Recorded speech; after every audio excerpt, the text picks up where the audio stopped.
Welcome to Firsts in Fiction, your first stop for learning to write fantastic fiction. I'm your host, Aaron Gansky, author of The Bargain, the Hand of Adonai series, Firsts in Fiction, Who is Harrison Sawyer, Heart's Song, and a couple others. Wow. And I'm Professor Alton Gansky. Still trying to get set up because it's been one of those days. Explain the professor part.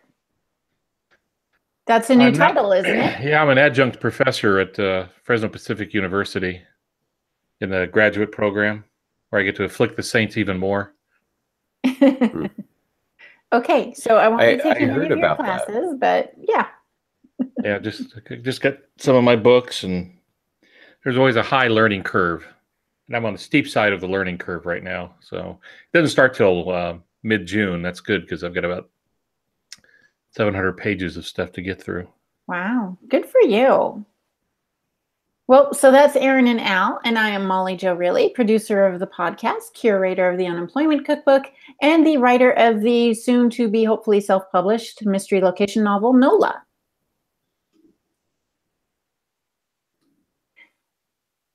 And Pops, more about your if you want to share. I do want to take a quick moment here to apologize for any sort of delays or sound quality or video quality that we may experience tonight. I am on a different laptop, and so the quality is not what we've listened to, and not exactly where we want it to be. So bear with us, and those of you following along in the chat room on aarongansky.com. I'm having trouble hearing Meg. So, Pops, you want to take just a minute before Molly jumps into the novel spotlight? Do you want to share with us what you're teaching or at this college? I'm going to be teaching how to find the show notes for our program. I have them. I guess I'm just running late. I had meetings run long and stuff. It's in the leadership. Actually, it's in the business department of the university, and I'm going to be teaching on conflict and negotiation, that sort of thing for business people. It's the leadership segment for their master's degree. So that's what I'm going to be doing, Lord willing. That sounds awesome. So we're going to have a little bit of a problem communicating tonight, possibly. Aaron, when you talk, my screen goes dark and it feeds back. So if you are in the chat room, I know Aaron already said this, but in case you didn't hear him clearly, he's having some technical difficulties. So just bear with us this evening. Yes, and I hope y'all heard that. Maybe Hangouts is having some problems too, because none of us have our lower thirds. Right. I can't get the lower third thing to work. So. No, we couldn't either. So yeah. So we are just going to muddle through like we do. And thanks for everybody in the chat room. So Molly, you want to do the novel spotlight real quick? Yes. So this is my week for the novel spotlight. And I recently discovered Stephen James' book, The Pawn. But first, I have to admit that I read it through audible.com, which may or may not have influenced my experience because where I was listening to the book instead of actually reading it. So the narrator had tone inflections. It's a very wonderful narration. It was not overly dramatic. I will get the print version soon, so Stephen can autograph it for me at Blue Ridge Conference this May. It's the first in his Patrick Bowers series.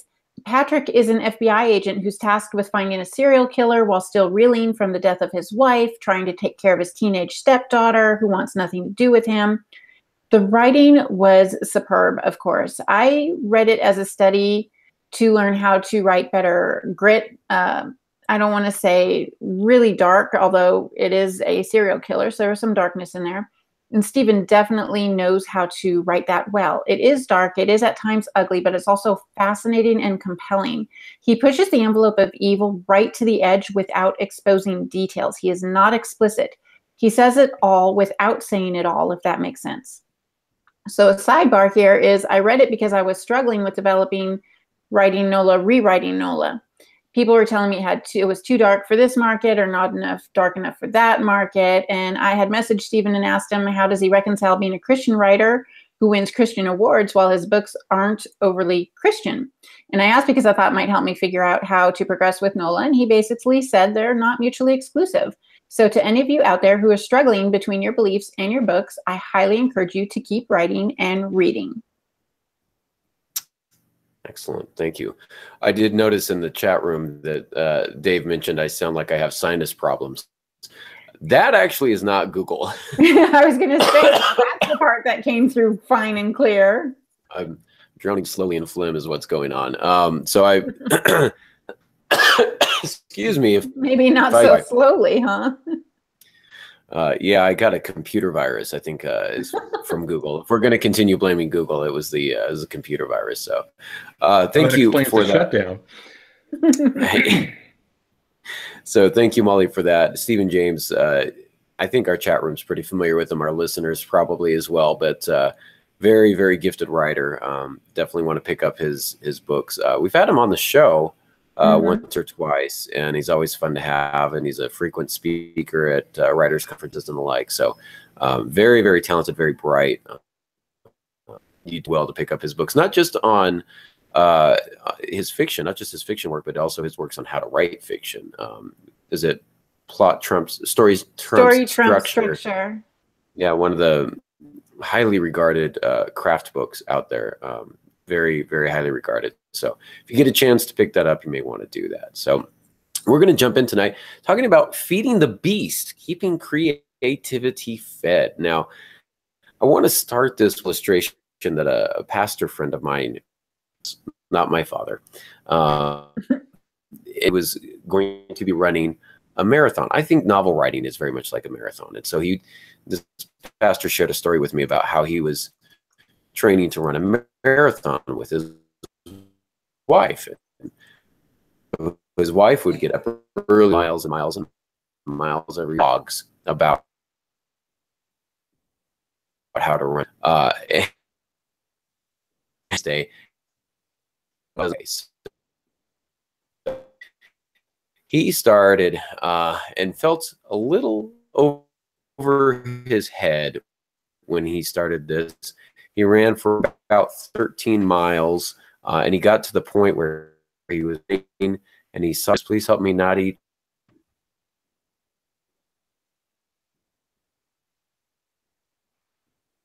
Okay.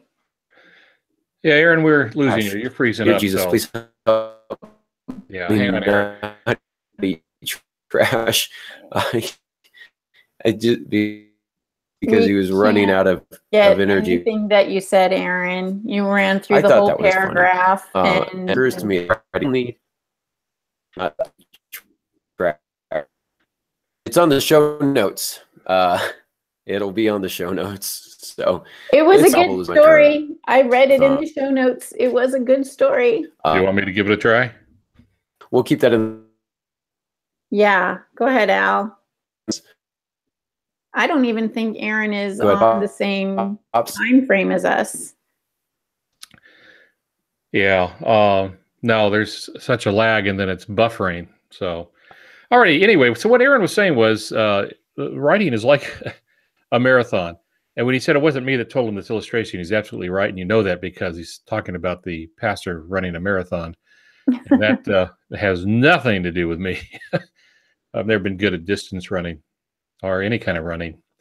So in his preparation for this grueling event, what thing he did was he consulted blogs. He just began reading blogs, which is probably not the best way to prepare for a marathon.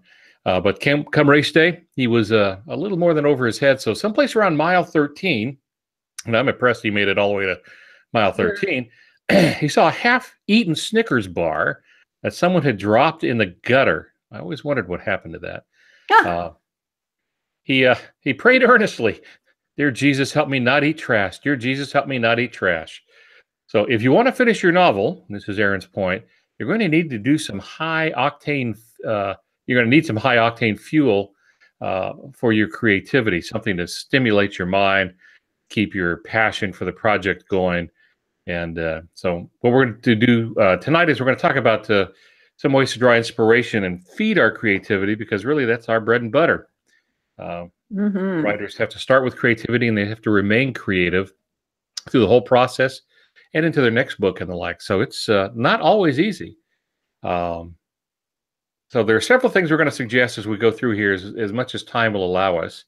And the first one, you want to give us a try? The movies, Aaron? We're at movies.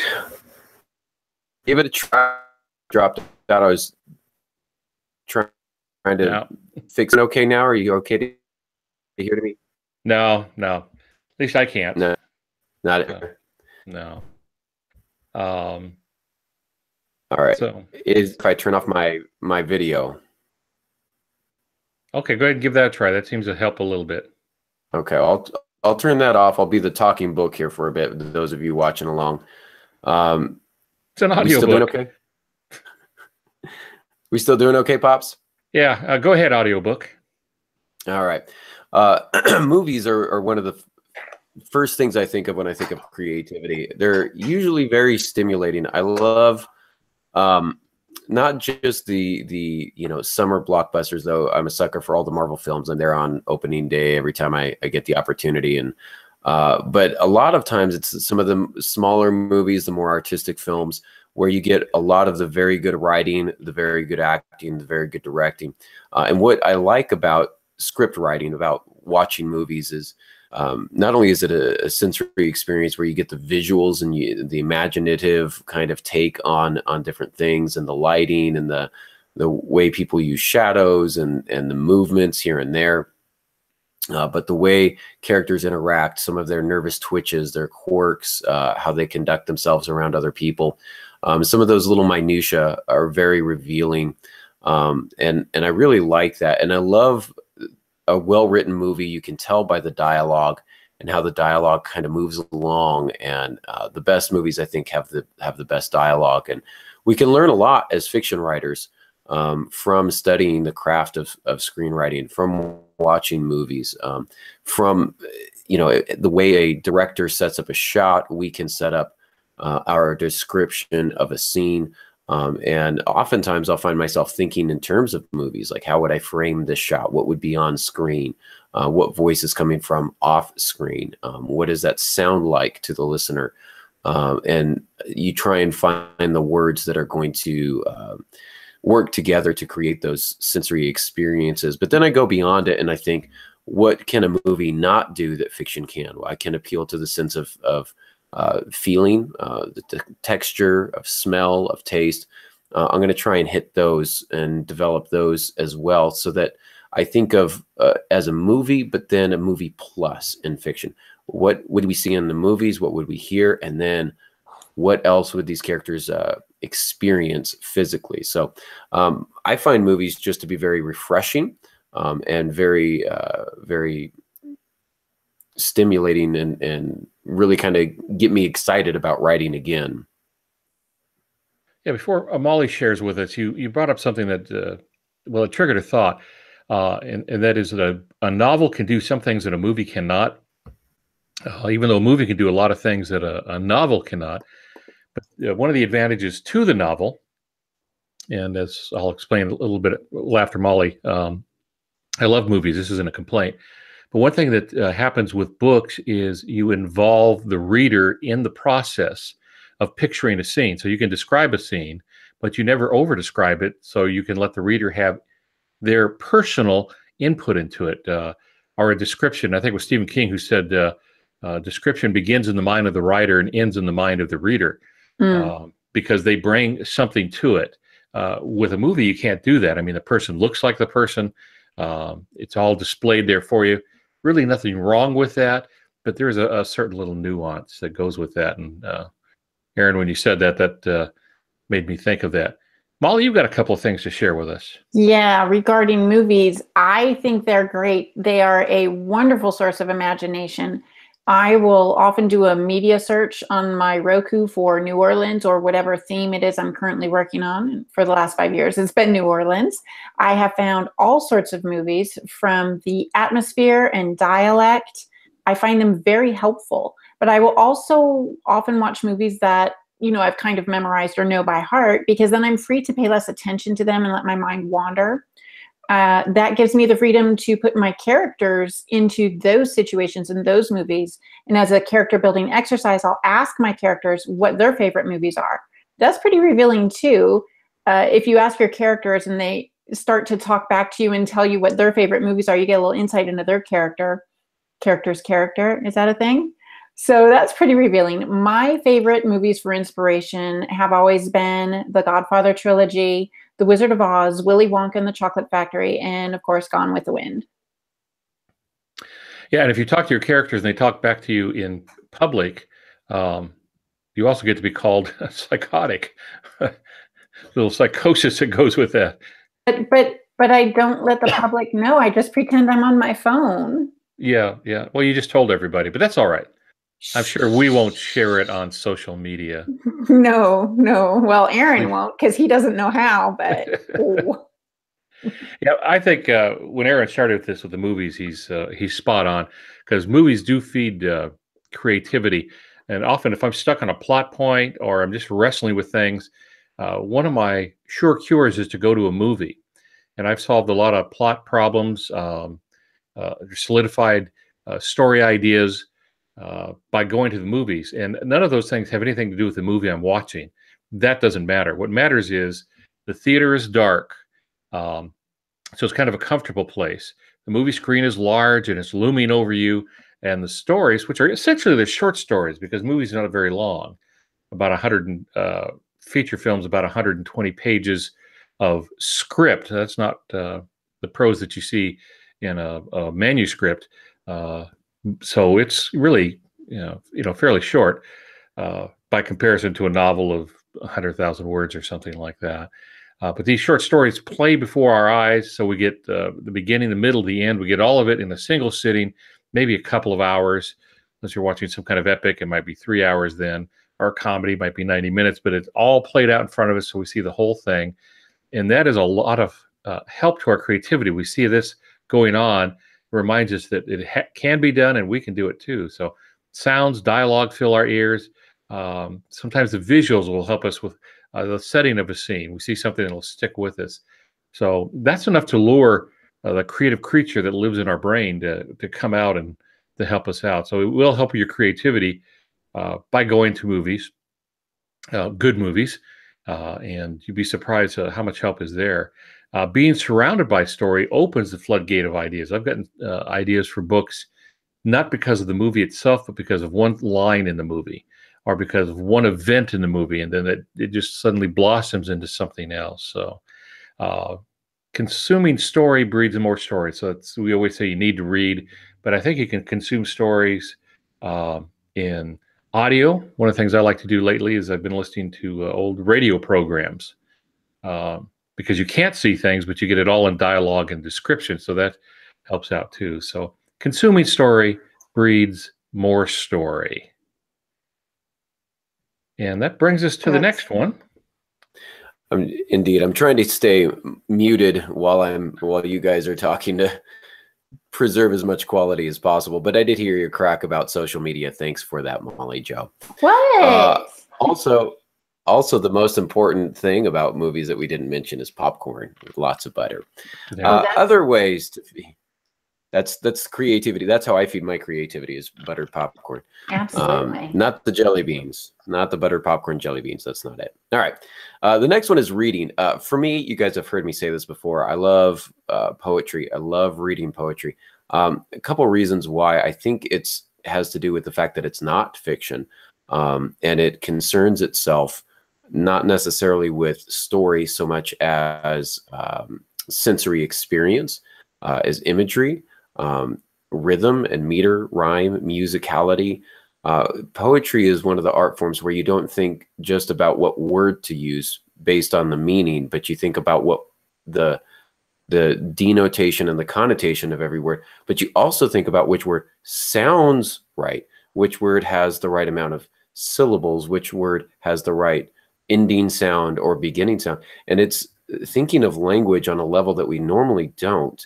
And it's challenging. It's very, very challenging to write any sort of poetry. I think writing poetry, I do it a lot. I don't write any good poetry because I suck at it, but I write lots of poetry. And I think that act, it's like a discipline. It's like working out. You're working particular muscles. And even though you may not use that same, movement on game day, if we're using sports analogies here, you've at least trained your muscles so that when you're writing, that sense of imagery comes into your prose, that sense of musicality and rhythm comes into your prose. And even if it's not announcing itself to the reader can instinctively kind of pick up on it. I'll give you a quick list because people often ask me, like, who do I like to read? I like E.E. Cummings. I like Marianne Moore. She's one of my favorites. Marianne Moore thinks on a level that we don't. She's just brilliant. Elizabeth Bishop, Robert Frost, Adrienne Rich, Sylvia Plath. And then one of my favorite contemporary poets is named Amy Nez. Her real name is Neza Kumahamathil. Okay, what? Just find Amy Nez, AIMEENEZ, and she'll pop up. She's really great. She's got some really, really good stuff. So reading poetry, I think, and even writing poetry helps to feed my creative beast. Isn't E.E. Cummings the one who never capitalized? It depends on which ones you're looking at, but yes, okay. he's well known for breaking all sorts of. Well, I just noticed you capitalized his name, so I was just. I don't know if I did that or if Google did that, but yeah. I'll blame Google. He never capitalized his name, so I'll uncapitalize it for you. Okay, then. And those who are watching can't see this, but he's actually doing that in the show notes. He's writing E.E. Cummings in all lowercase. Mark Twain said writing is easy. All you have to do is cross out the wrong words. Wow. Yeah, that's pretty good advice as long as you know what the wrong words are. In poetry, one can find proof of that tight writing can communicate. And I'm not as much into poetry as Aaron. I don't know enough. That's really what the problem is. Let me just be transparent here. I just don't know enough about poetry. But I do, when I do read poetry, appreciate those poems that can write very tight. And sometimes it's because they're trying to get to a certain meter, a certain rhythm. And so, there has to be a certain number of syllables, that sort of thing. And that takes a lot of work to get that balanced out. We who write prose, not so much, but there is a lesson into that because sometimes we want our sentences or even sometimes paragraph length stuff to have a certain rhythm to it, whatever that might be. It might be tight and it might be, very sharp, very quick, like in an action scene, or it might be a little more expanded, a little more leisurely. So poets develop a sixth sense about this rhythm and meter and visually charged phrasing. That's the other thing, is how do you describe something? And I think poets are very adept at being able to do that. So we as prose writers can learn from poets. In fact, Ray Bradbury, in his book, Zen and the Art of Writing, encourages fiction writers to read poetry. He says that several times in the book, to read poetry so that you can get that rhythm. And if you read Bradbury, you'll see some of that kind of rhythm and that visualization of scenery and the like. So consider, for example, Walt Whitman's Captain, My Captain, which is really about the assassination of Lincoln. Lincoln is the captain. It's about his assassination. It's a powerful, well-balanced, hard-hitting, when I say hard-hitting, it doesn't punch you, it just reaches in and squeezes your heart kind of poem. It's very short. And one of the things you can do if you want to hear it, which I think poetry is best when it's allowed, you can go to YouTube and just look up Captain, My Captain. You'll see a bunch of things, including Dead Poets Society, clips from that movie with Robin Williams. But there are several fine actors who read Captain, My Captain and get to listen to it and study how he did that. Very impressive.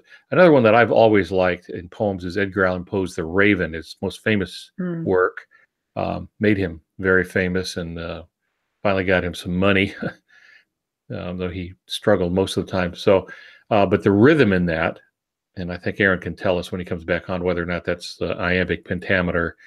He can give us some of the details on it, but there is something to it, and it's still very visual, and you get the emotion that's going on in the narrator's mind. So, again, you can find readings of these on YouTube, and that's well worth it. Let's not also forget the reading prose in your genre. If we're going to talk about reading, read good books. Find the best books. Study how they're put together. We've harped on this many times that a writer should ruin their reading. Go through and analyze these kinds of things until you really know what's going on. And one of the ways you can get into the feel of some of this, especially if you're a new writer, is to take a well-written book, put it down by your keyboard, and start typing in a few pages. And that physical act of typing, getting those words, you have to pay attention to the words and to the letters, will imprint on your brain. It will change the way you read and the way you think, and will get you in the mood. Sometimes when if I get stuck trying to start writing, I will do that, and that will put me on the fast track. It'll put me on the freeway to getting the work done, because I've been primed by what other people have written. Now, examine the creativity of others too. Now, don't be intimidated just because they're very good. Do remember they've written it, rewritten it probably several times, and it's been through probably 3 different editors. So you're reading a finely crafted, and even then it's going to have some mistakes in the first edition. But don't be intimidated about that. Trust me, they've spent a good deal of time doing exactly what you do. So you find the best writers you can that speak to your mind and your heart, and understand that they've gone through what you're going through. They've studied people before them. So, and then do read craft books. I've already mentioned Ray Bradbury's Zen and the Art of Writing. Has very little to do with technique. It's a series of articles he'd written, has been combined into a small book. Every writer should have it. Zen and the Art of Writing has very little to do with craft. It has everything to do with the love of writing. He's passionate about that. And that's going to bring us to our next one, and that is art. Indeed. You were asking about the Raven and whether that's an iambic pentameter. It is not. It is iambic pentameter. You'd have 10 syllables per line, and his lines actually vary in length in that. I don't know if it's a particular poetic form, if he wrote that in a particular poetic form, or if he created his own structure for that poem. But it does kind of have that almost sing-songy kind of a rhythm to pentameter. Most all sonnets are written iambic pentameter. Shakespeare, John Donne, those types of writers. There's a lot of current sonnets that are written too. Sonnet 30, I think, by Edna St. Vincent Millay is one of my favorites. And it doesn't even sound like a sonnet, but when you read it, it just sounds good. I remember, Pops, there, I can't remember the line that you wrote, but you talked to me about it. You said, I really like this line. I don't know why, but I really like the line. And I looked at it, and the line was in perfect iambic pentameter. And it's just a natural kind of a rhythm that just we innately understand, even if we can't express it. And so that's why a lot of writers, a lot of poets tend to use it. But so what you're really saying is I'm a genius and didn't know it. Yeah, that's what he meant. Silence. Yeah. Okay. I jumped in. I just want you to remember that I supported you. However you need to think about it, Pops, is fine. Yes, you're a genius, but you knew it though, so it doesn't quite count. Now, the next point that I want to make is museums, art. For me, I'm a sucker for art. I think I've mentioned this before. Photography, absolutely love photography, surreal photography. I was lucky enough on my recent trip to Madrid to stop by the Reina Sofia, and I saw a handful of works by Picasso, one of my favorites, Salvador Dali.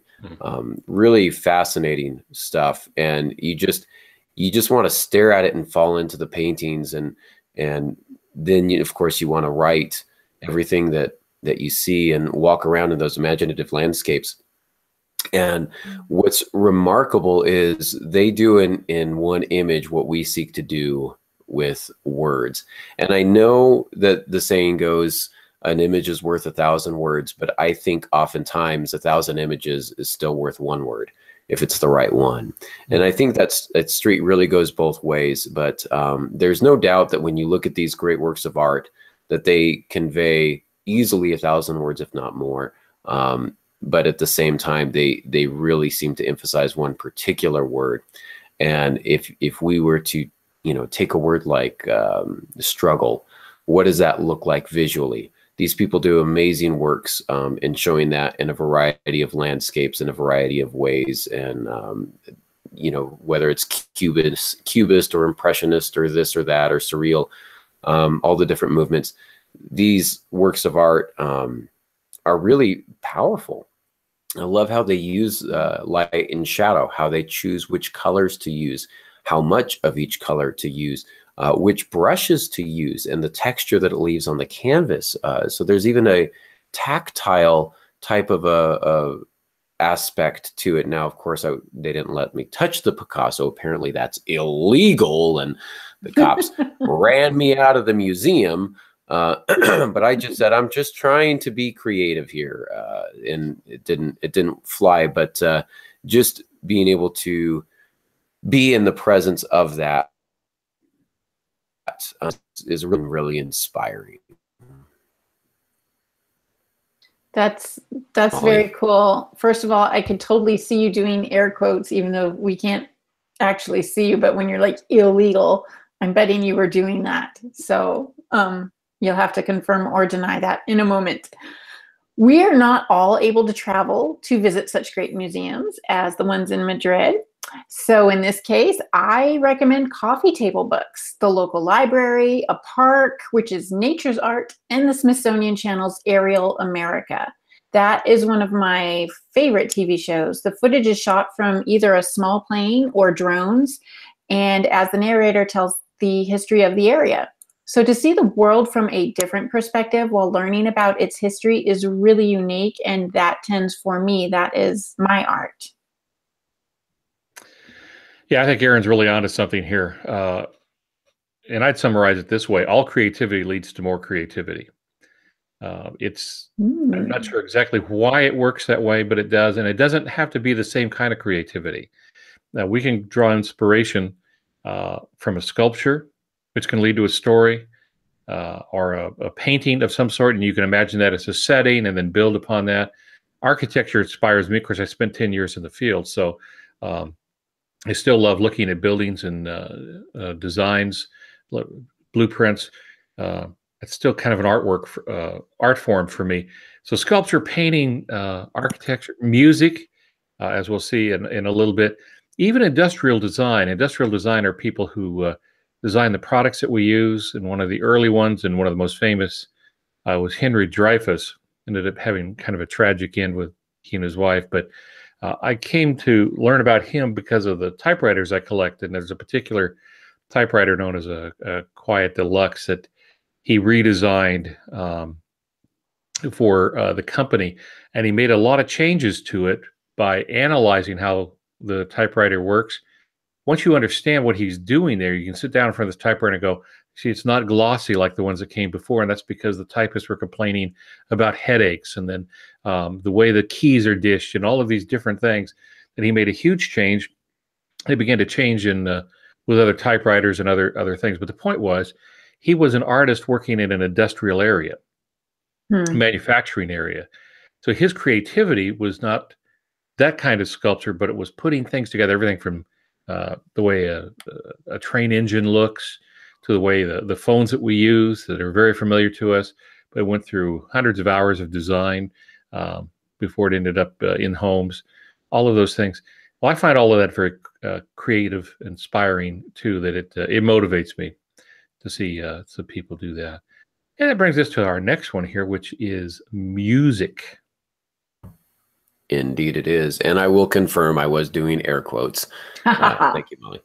So yeah, music, for me, it's very much, this is kind of the natural extension of poetry. Admittedly, not all music is to my taste, but a lot of it is, surprisingly. What is it that people say? I like both kinds of music, country and Western. That is not me. I'm not a huge country guy, but I mean, Since when? You were blasting it all day Sunday. It's not true. It is true. what's sad is He's gonna hurt me someday.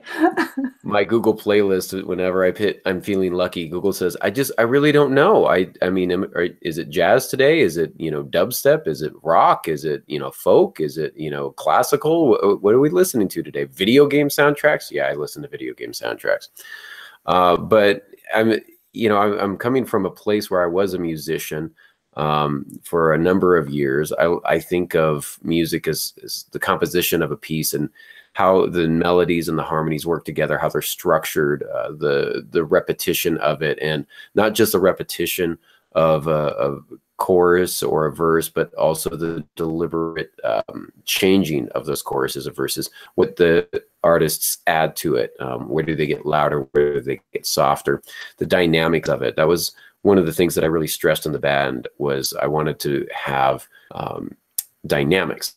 I wanted some intentional discords in places, and I wanted, a more natural harm, and I wanted the music to swell and back down, and I wanted it to come in at a surprising moment, because it's more of a sensory experience than it's harder to predict. It can be very satisfying.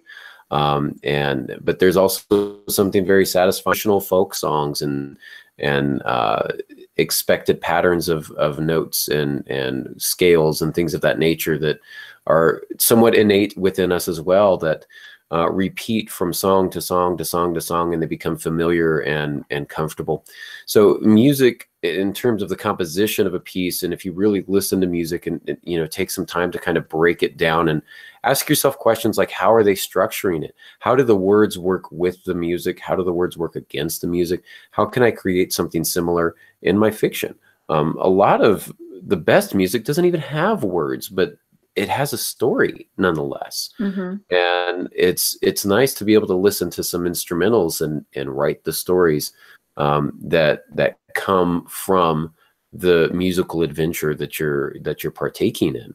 And that's really what we want. We want kind of this swell of emotion. We want this appreciation of art and beauty in any form, so that we can harness it and use it in our own works. What can we learn from how the painter uses his palette? What can we learn from the musician and how she structures her music?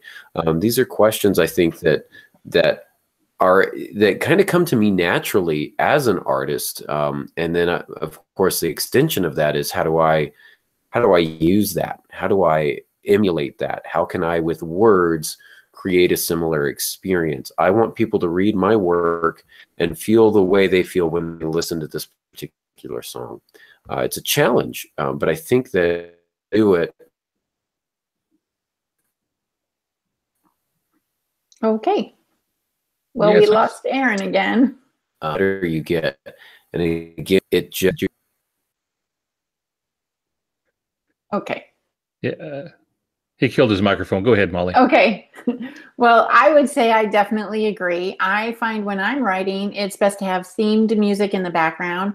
So I'll listen to my CDs, my iTunes, or stream music through the internet. Orchestral music, as Aaron was saying, is very inspiring. But I also created a New Orleans-based channel through my Pandora music streaming app, and I selected great artists like Louis Armstrong, Otis Redding, Harry Connick Jr., Frank Sinatra. And there are several songs, especially very specific songs, that became very integral to helping me finish the first draft of Nola, either through inspiring the characters or actually being written those songs into the storyline. And that was always a lot of fun to know that this song is one of my character's favorite songs, or that song is playing during an intense scene when they're out at well, it's New Orleans, so there's no surprise they're at a bar once or twice. So things of that nature. I find music to be very inspirational in the background to help motivate me to write, but also to write it into the book itself.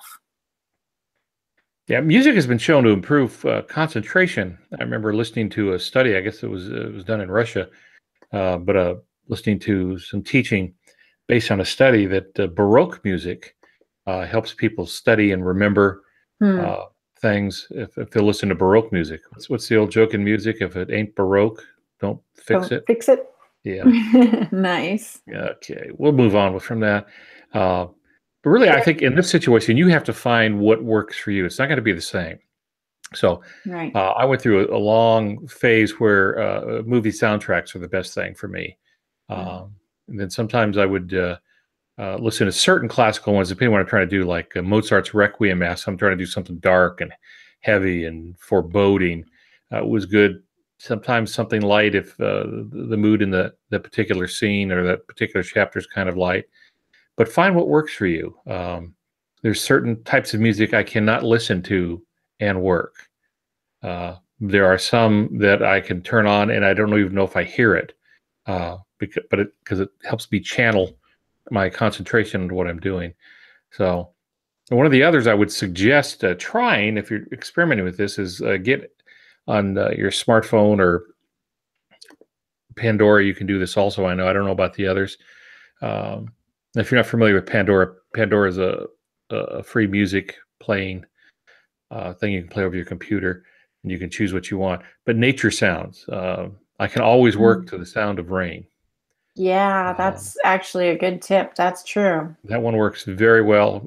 There's some that'll help you sleep. It depends on you, but you find out what works for you. So often, if I need to block out outside noises, I'll turn on the rain and listen to it, and find that that's very, very helpful. So music is definitely great for creativity. Discover what works for you. Don't go by what other people do, because no one is the same. So find out what works, and you may find as you go along that'll change. I often work in silence. Sometimes if it's silent outside, I'm okay working in silence, but it'll change on you. So we come up to our next one, and there's Aaron back. Let's talk about podcasts. We'll give it a shot here. We'll see how long I last. I used to talk a lot about classical music, but I sounded like a Baroque record. And moving on. Podcasts. The good news is this is my last one, so I can kind of mute my mic until the end and let you guys handle things in case I start to cut out again. But love a good podcast. Listen to several of them. Probably my favorite, though, in terms of inspiration is Radiolab and Invisibilia, both by WNYC. Amazing stuff. A lot about science, a lot about history, but they tell these stories, and they're engaging and very inspiring. They're strange. They're ethically gray areas. They're morally complex. They collect them from around the world.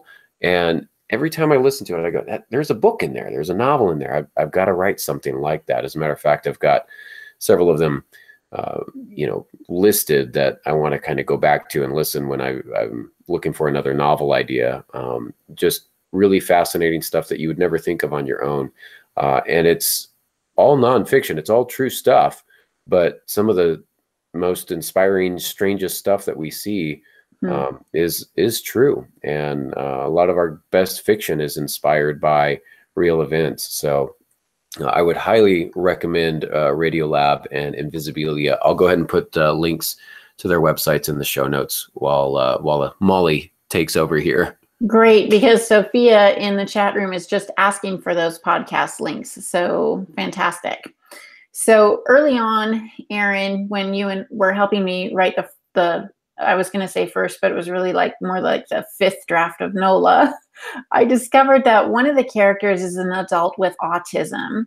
And we discussed what that meant for the book and for that particular character. And you shared with me the Radiolab podcast called Juicervose with me. And I remember listening to it that evening, and there's a link to that particular episode in the show notes.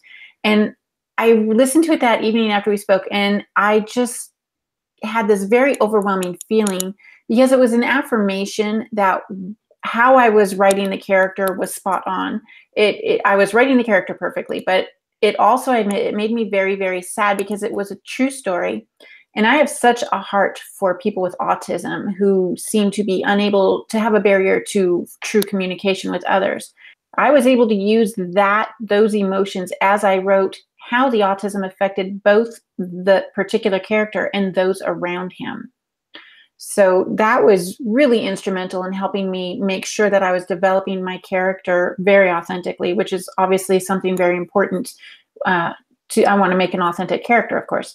Another podcast that I listen to often is novel marketing. And again, that link is in the show notes. It is the marketing side of things, but as a writer, that also inspires me because we've all heard how we need to do our own marketing, right?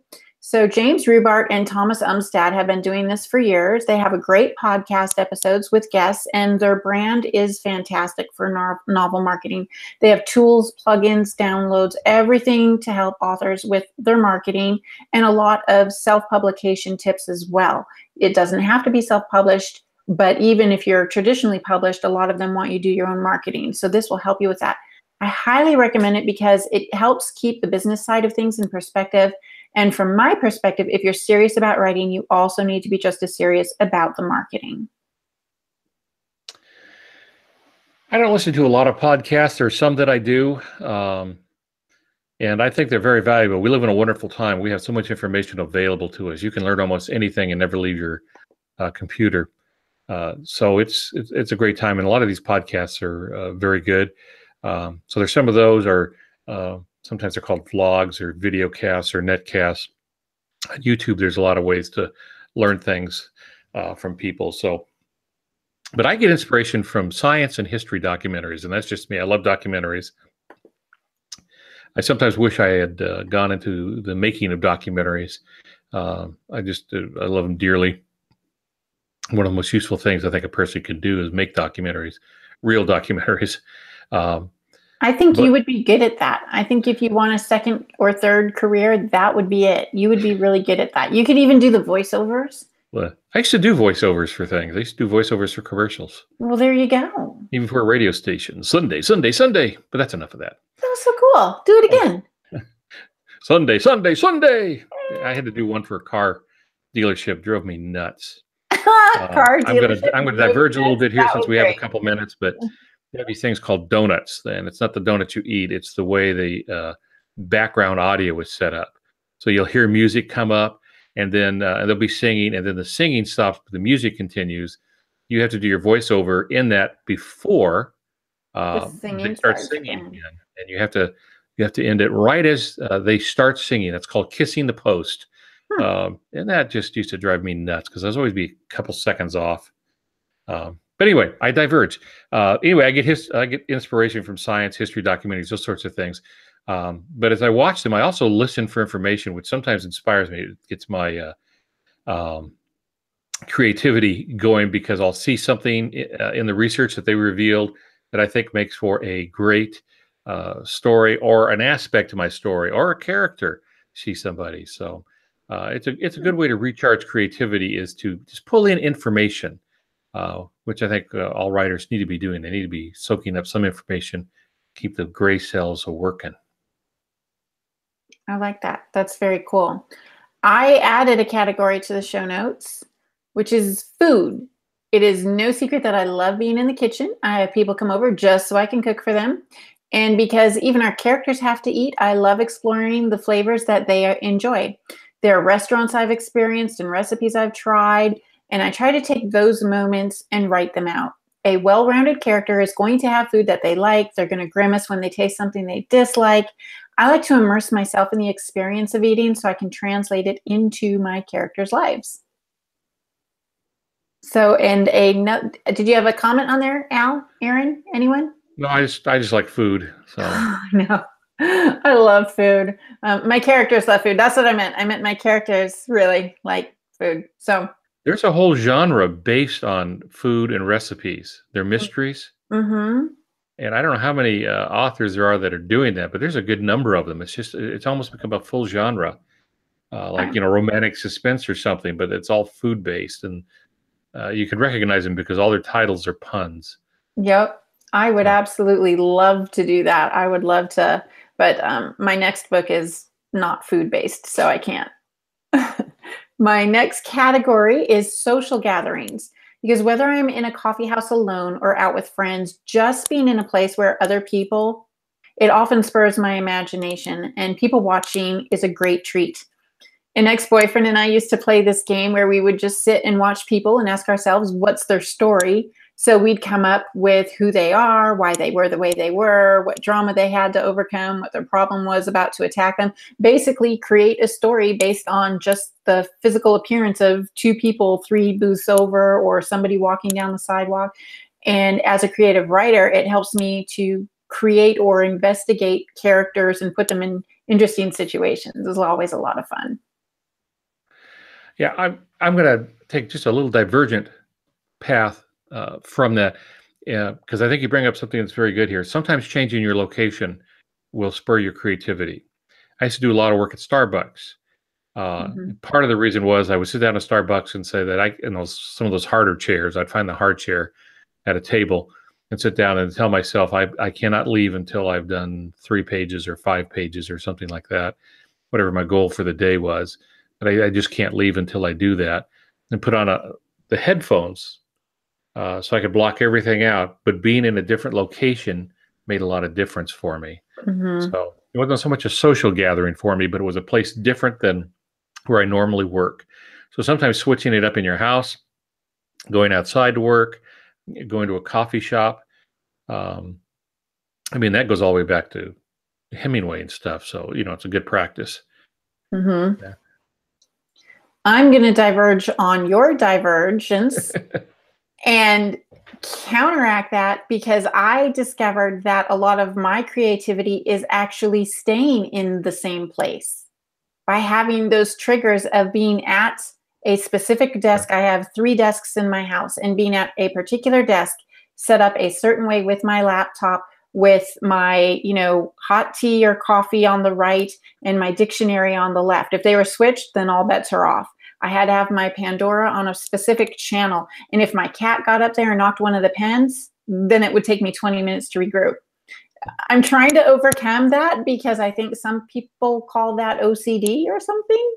So, but I will stay in it. I found that my creativity actually kicked in once I had everything set up and sat down in that desk chair, and it still does, which may be why I'm not getting anything done, because that desk is kind of closed up in a room right now that I need to take care of. Well, in some way, you're in good company, because the late Michael Crichton once said that when he's working on a book, one of the things he does is he sits at his in his desk at his computer. I forget for how many hours. It may be the whole day, but he ate the same lunch every day. The same sandwich, the same whatever it was, and he would do that every day that he was working until he finished the book. He needed. Yeah, it kept, I guess, things from being a distraction, such as, well, do I want chicken and rice soup today, or do I want to go with the chicken noodle? He always knew exactly what was going to happen. There was no more thinking involved in that. He could just focus on. So you may be in pretty good company. I'm pretty sure there's other people like that. So I don't know if it's OCD or not. We're going to call it bestseller tendencies. That's it. Bestseller. Would that be BSD? No, BST, tendencies. BST. Okay, yeah. All right. Okay. Go ahead and talk about accountability. You've got one more for us here. I do.